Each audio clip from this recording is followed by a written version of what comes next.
दोस्तों नमस्कार। एक बार फिर स्वागत है आपका financial fitness cash flow community की ओर से हमारी इस वीडियो सीरीज में, जहां पर हम टी हार्व एकर साहब की किताब the secrets of the Millionaire mind के ऊपर चर्चा कर रहे हैं। पिछले वीडियो में हमने वेल्थ फाइल नंबर 13 को देखा, जिसका नाम था अमीर लोग अपनी नेटवर्थ पर ध्यान केंद्रित करते हैं और गरीब लोग जो होते हैं वो अपने आमदनी पर ध्यान केंद्रित करते हैं। आज इस वेल्थ फाइल नंबर 14 में हम देखेंगे कि अमीर लोग अपने पैसों का अच्छा प्रबंधन करते हैं और गरीब लोग अपने पैसे का बुरा प्रबंधन करते हैं। एक लेखक है, थॉमस स्टैनली उनका नाम है। उन्होंने अपनी best selling book the Millionaire next door में ऐसा लिखा है। अमेरिका के उन्होंने मिलेनियर्स लोगों का सर्वे किया कि वो कौन कौन लोग हैं और उन्होंने अपनी दौलत को कैसे हासिल किया। और इस सर्वे के परिणामों का सार जो है वो एक छोटे वाक्य में बताया जा सकता है दोस्तों। और छोटा वाक्य क्या है?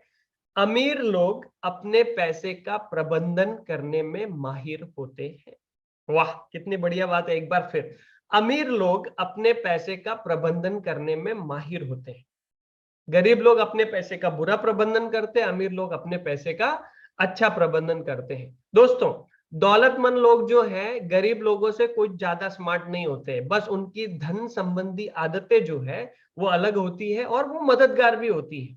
जैसा कि हम इस वीडियो सीरीज में या इस पुस्तक के खंड 1 में लेखक कहते हैं कि हम चर्चा कर चुके हैं कि ये आदतें मूल रूप से हमारी जो अतीत की कंडीशनिंग है उसके ऊपर आधारित होती हैं। इसलिए सबसे पहली बात यह है कि अगर पैसे का सही प्रबंधन आप नहीं कर रहे हैं तो शायद इसके लिए आपकी प्रोग्रामिंग ही नहीं हुई है इधर। और दूसरी बात यह है कि शायद आप ये जानते ही नहीं है कि पैसे का आसान और प्रभावी तरीके से प्रबंधन कैसे किया जाता है। मैंने मैं आपके बारे में तो नहीं जानता, लेकिन जहां मैं स्कूल जाता था, लेखक कहते हैं वहां पर मनी मैनेजमेंट 101 का कोर्स नहीं चलता था। इसके बजाय हमने तो वहां सन 1812 के जो युद्ध है उसके बारे में ज्यादा सीखा। धन का प्रबंधन सबसे लोकप्रिय विषय भले ही ना हो दोस्तों, लेकिन असली मुद्दा यही है। असली मुद्दा यही है। वित्तीय सफलता और वित्तीय असफलता के बीच का सबसे बड़ा फर्क यह है कि आप अपने पैसे का प्रबंधन किस तरह से करते हैं। सरल सी बात है, पैसे का मालिक बनने के लिए आपको उसका प्रबंधन करना सीखना होगा। गरीब लोग अपने पैसे का बुरा प्रबंधन करते हैं या फिर पैसे का जो विषय है वो आते ही वो कतराने लगते हैं। बहुत से लोग तो अपने पैसे का प्रबंधन करना नहीं पसंद करते हैं, क्योंकि एक तो उन्हें लगता है कि उनकी स्वतंत्रता इससे सीमित हो जाएगी, या दूसरे वे ये भी कहते हैं कि उनके पास प्रबंधन करने के लिए उतना पैसा है ही नहीं कि उसका प्रबंधन किया जा सके। अभी देखिए दोस्तों, जहां तक इनमें से पहले सवाल की बात आती है, धन का प्रबंधन करने से आपकी स्वतंत्रता सीमित होती है। इसके विपरीत आपकी स्वतंत्रता बढ़ जाती है। अपने पैसे का प्रबंधन करने से अंततः आपको वित्तीय स्वतंत्रता मिल जाएगी, जिससे आपको दोबारा कभी काम करने की जरूरत नहीं पड़ेगी। और मेरे हिसाब से लेखक कहते हैं कि ये असली स्वतंत्रता है। और जहां तक उन लोगों का सवाल है जिन्होंने दूसरा सवाल उठाया, जो मेरे पास पर्याप्त पैसे है ही नहीं, उसका तर्क देने के लिए आते हैं, तो लेखक कहते हैं कि वे दरअसल टेलीस्कोप के दूसरे गलत सिरे से देख रहे हैं। वे कहते हैं जब मेरे पास बहुत सारा पैसा होगा तो मैं इसका प्रबंधन शुरू करूंगा। जबकि सच्चाई तो यह है दोस्तों कि जब मैं पैसे का प्रबंधन शुरू करूंगा तब मेरे पास ज्यादा पैसा आएगा। जब मेरे पास बहुत सारा पैसा होगा और तब मैं पैसे का प्रबंधन करूंगा, ऐसा कहना तो ऐसा हो गया कि कोई मोटा व्यक्ति ये कहे कि मैं व्यायाम और डाइटिंग तब शुरू करूंगा जब मेरा वजन जो है 20 पाउंड से घट जाएगा। ये तो टांगे को घोड़े के आगे रखने वाली बात है। इससे आप आगे नहीं जाते हैं, मे भी पीछे चले जाते हैं, शायद आप पीछे चले जाते हैं ना।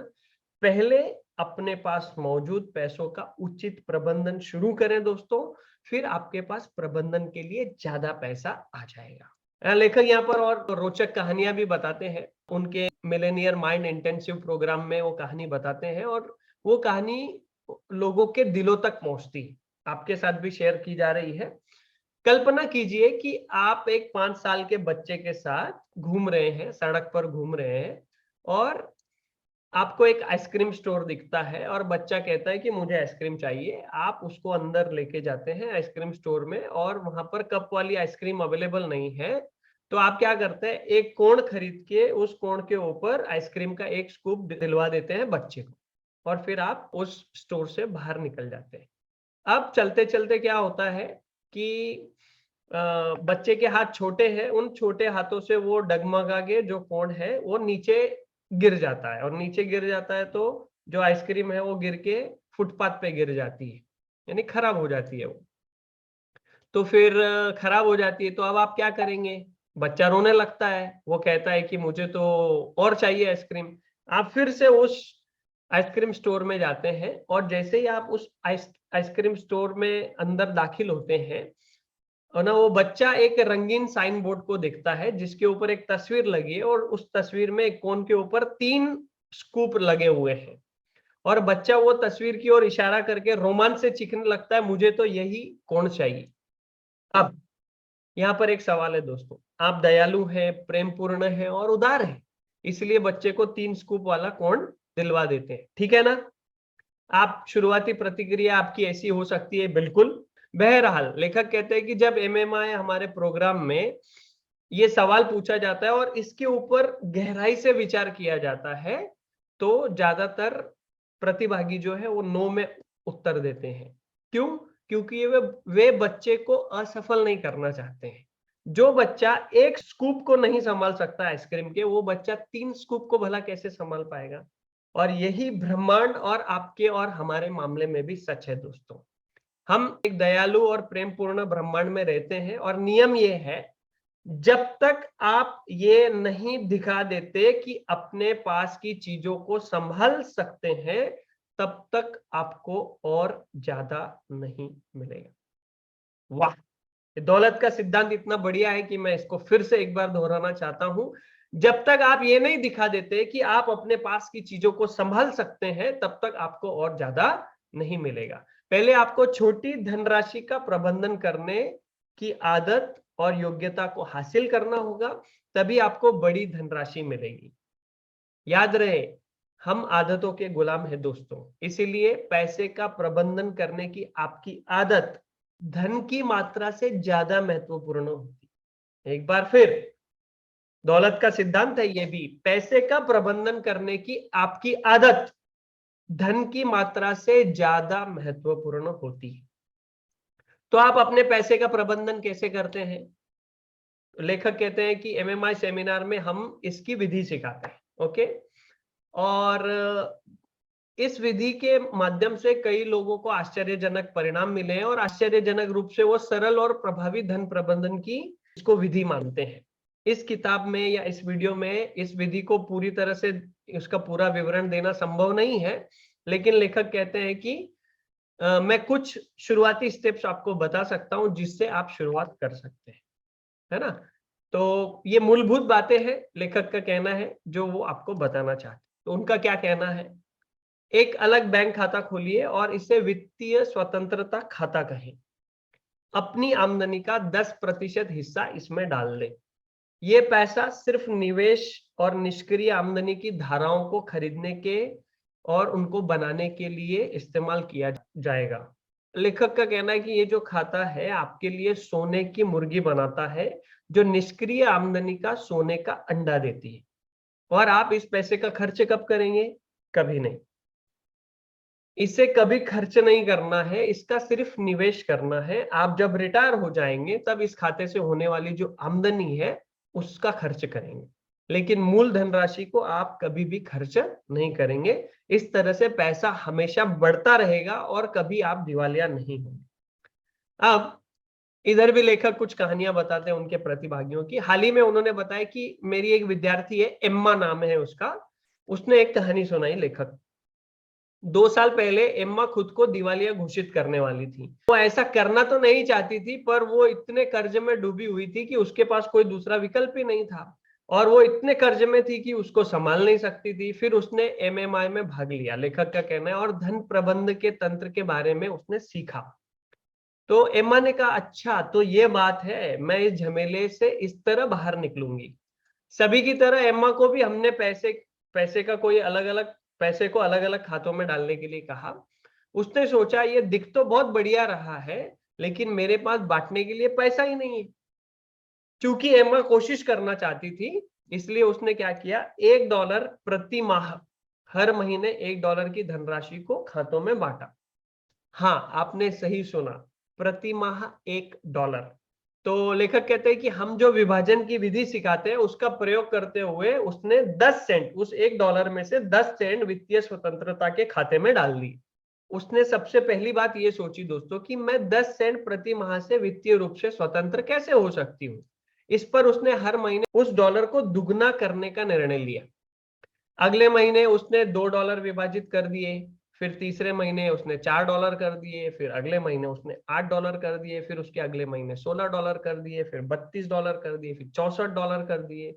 12वें महीने तक पहुंचते पहुंचते $2048 वो विभाजित करने लगी दोस्तों, $2048। फिर 2 साल बाद उसे अपनी कोशिशों के कुछ अद्भुत फल मिलने लगे, है ना। वो अपने वित्तीय स्वतंत्रता के खाते में सीधे $10,000 डालने में कामयाब हो गई। उसने अपने पैसे का प्रबंधन करने की इतनी अच्छी आदत डाल ली थी दोस्तों, कि जैसे उसे 10,000 के डॉलर का बोनस चेक मिला, तो उसे दूसरी कोई चीज के लिए या पैसे के लिए काम करने की जरूरत ही नहीं थी। और एम्मा अब 2 साल बाद कर्जे के जाल से बाहर निकल चुकी है और वित्तीय रूप से स्वतंत्र होने की राह पर चल रही है। ये सब इसलिए हुआ क्योंकि उसने सीखे हुए सिद्धांत पर अमल किया। भले उसने ये काम $1 प्रति माह से शुरू किया हो, इससे कोई फर्क नहीं पड़ता कि इस वक्त आपके पास ढेर सारा पैसा है या बहुत कम पैसा है। फर्क तो इस बात से पड़ता है कि आप तत्काल अपने पैसे का प्रबंधन करने लगते हैं।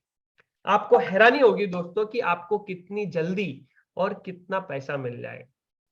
लेखक दूसरी कहानी भी बताते हैं। वो कहते हैं कि हमारे सेमिनार में एक और विद्यार्थी ने एक सवाल किया, मैं अपने पैसे का प्रबंधन कैसे कर सकता हूं जबकि मैं पहले से ही उधार के पैसे पर जी रहा हूं। जवाब है, $1 और उधार लेकर उसका प्रबंधन शुरू करें।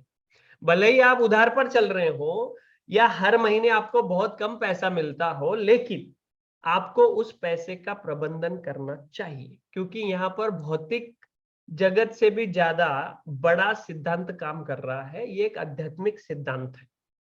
जब आप ब्रह्मांड के सामने ये साबित कर देंगे कि आप अपने पैसे का उचित प्रबंधन कर सकते हैं, तो आपके जीवन में पैसे के चमत्कार होने लगेंगे दोस्तों।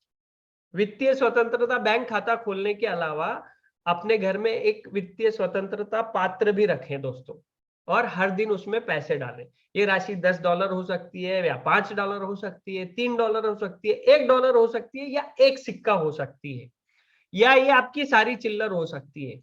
धनराशि महत्वपूर्ण नहीं है, महत्वपूर्ण तो आदत है। आदत रह से एक बार फिर वित्तीय रूप से स्वतंत्र बनने के अपने लक्ष्य पर हर दिन ध्यान देना है। वाह, चीजें अपने समान चीजों को आकर्षित करती है दोस्तों। पैसा ज्यादा पैसे को आकर्षित करता है। इस पात्र को अपना धन का चुंबक बना ले और अपने जीवन में वित्तीय स्वतंत्रता पाने के लिए ज्यादा पैसों और मौकों को आकर्षित कर। लेखक कहते हैं, मुझे यकीन है कि आपने दीर्घकालीन निवेश के लिए 10% आमदनी बचाने की सलाह पहले भी सुनी होगी, लेकिन शायद आप ये पहली बार सुन रहे होंगे कि आपको 10% आमदनी एक ऐसे खाते में भी डालनी है जहां पर वो राशि सिर्फ उड़ाने के लिए हो। सही सुना आपने, उड़ाने के लिए। पैसे का प्रबंधन करने का एक बहुत ये बड़ा रहस्य है कि हमें उसका संतुलन बनाना चाहिए। एक तरफ तो आप ज्यादा से ज्यादा पैसा बचाना चाहते हैं ताकि आप उसका निवेश कर सके और ज्यादा पैसा बना सके। दूसरी तरफ आपको अपनी आमदनी के दूसरे 10% हिस्से को प्ले अकाउंट में डालने की जरूरत है। प्ले अकाउंट में क्यों? क्योंकि हम प्रकृति से संपूर्णतावादी होते हैं। आप अपने जीवन के दूसरे हिस्से को प्रभावित किए बगैर पहले हिस्से को प्रभावित नहीं कर सकते। कुछ लोग बचत करते हैं, बचत करते हैं, बचत करते हैं, बचत करते हैं, हालांकि इससे उनका तार्किक और जिम्मेदार पहलू संतुष्ट हो जाता है, लेकिन उनकी अंतरात्मा संतुष्ट नहीं होती है। अंततः ये आनंद चाहने वाला जो पहलू है वो एक दिन कहेगा, चलो अभी बहुत हो गया, मुझ पर भी थोड़ा सा ध्यान दो, और फिर वो बचत के जो परिणाम है उनको ध्वस्त कर देगा। दूसरी तरफ अगर आप सिर्फ खर्च करते हैं, खर्च करते हैं, खर्च करते हैं, तो आप ना सिर्फ कभी अमीर बन पाएंगे दोस्तों, बल्कि आपका जिम्मेदार जो हिस्सा है अंततः ऐसी स्थिति पैदा कर देगा जहां आप अपने पैसे से खरीदी चीजों का आनंद भी नहीं ले सकोगे और अपराध बोध भी महसूस करने लगोगे। वो अपराध बोध फिर आपकी भावनाओं को अभिव्यक्त करने के लिए अचेतन रूप से ज्यादा खर्चे करवाएगा। हालांकि हो सकता है कि कुछ समय के लिए आप बेहतर महसूस करने लगे, लेकिन जल्द ही वो अपराध बोध और शर्म लौट आएगी। और दोस्तों, ये एक दुष्चक्र है, दुष्चक्र है। और इसे रोकने का इकलौता तरीका अपने पैसे का उचित प्रबंधन करना सीखना है। आपका प्ले अकाउंट, जहां पर पैसे उड़ाने के लिए उसको प्ले अकाउंट कहते हैं लेखक, आपका प्ले अकाउंट मूलतः आपको जिंदगी के मजे देने के लिए है दोस्त, ऐसे काम करने के लिए जिन्हें आमतौर पर आप नहीं करते। ये बहुत खास चीजों के लिए है, जैसे रेस्टोरेंट में जाकर अच्छे डिनर या शैंपेन की बोतल का ऑर्डर देना, या दिन भर के लिए नाव किराए पर ले लेना, या एरोप्लेन की टिकट निकाल के घूमने चले जाना, या शनिवार रात की पार्टी के लिए किसी सुंदर होटल में रहने के लिए जाना। प्ले अकाउंट का नियम यह है कि इससे आपको हर महीने खर्च करना जरूरी है, और ये सही है। हर महीने आपको उस खाते का सारा पैसा इस तरह उड़ाना चाहिए ताकि आपको महसूस हो कि आप अमीर हैं। उदाहरण के लिए कल्पना कीजिए कि आप मसाज सेंटर पे जा रही हैं।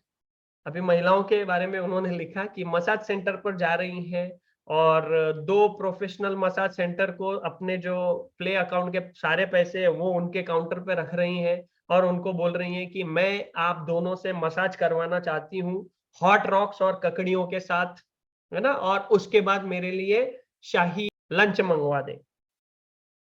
दोस्तों, जैसा लेखक ने कहा, फिजूल खर्ची।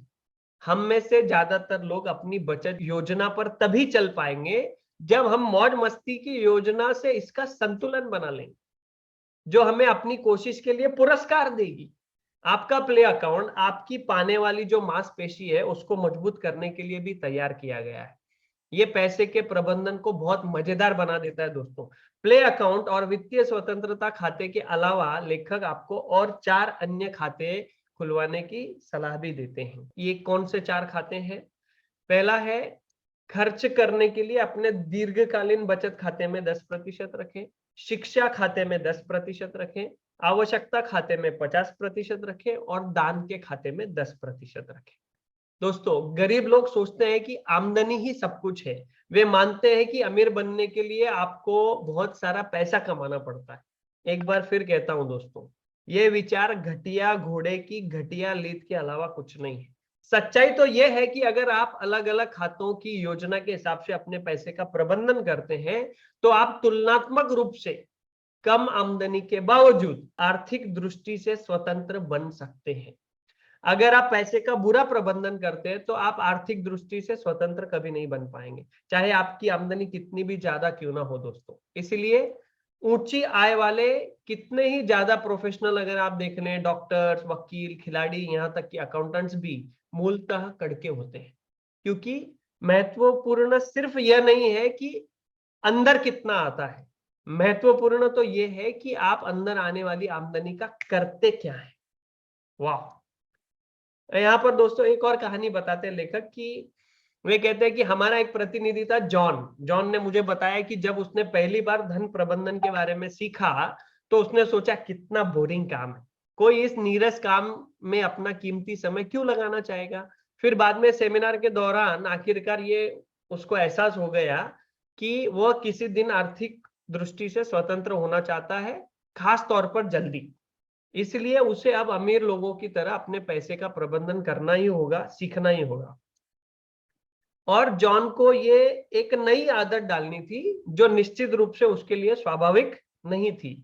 उसने कहा कि इससे उसको एक पुरानी घटना याद आ गई। जब वो ट्रायथलॉन के प्रशिक्षण ले रहा था, वो तैराकी और साइकिलिंग में सचमुच बहुत अच्छा था, लेकिन दौड़ने से वो बहुत नफरत करता था। दौड़ने से उसकी पीठ में, पैर में और घुटनों में दर्द होने लगता था और हर प्रशिक्षण सत्र के बाद है ना उसका शरीर ऐसे अकड़ने लगता था। वह हमेशा हांफता रहता था, उसके फेफड़े जलने लगते थे। हालांकि वो तेज नहीं भागता था, लेकिन दौड़ने का नाम सुनकर ही उसको दहशत होने लगती थी। बहरहाल, वो जानता था कि अगर उसे ट्राई एथलीट बनना है तो उसे दौड़ना सीखना ही होगा। ये उसकी सफलता के लिए अनिवार्य था। जहां अतीत में जॉन दौड़ने से बचता था, अब उसने हर दिन दौड़ लगाने का फैसला किया कुछ महीनों में उसे दौड़ने में मजा आने लगा और वो हर दिन इसके लिए उत्सुक भी रहने लगा। जॉन के साथ धन प्रबंधन के क्षेत्र में भी ऐसा ही हुआ। शुरुआत में तो वो इसके हर मिनट से नफरत करता था, लेकिन बाद में दरअसल वो इसे पसंद करने लगा। अब वो इस बात का इंतजार करता है कि कब तनख्वाह मिले और अब इसे अलग अलग खातों में विभाजित करे। और ये देखने में भी मजा आता था कि उसकी नेटवर्थ जो है वो शून्य से धीरे धीरे $3 लाख हो गई दोस्तों, और हर दिन बढ़ रही है। मूल बात यह है कि या तो आप पैसे को नियंत्रित करते हैं या पैसा आपको नियंत्रित करता है। पैसे को नियंत्रित करने के लिए आपको इसका प्रबंधन करना होगा।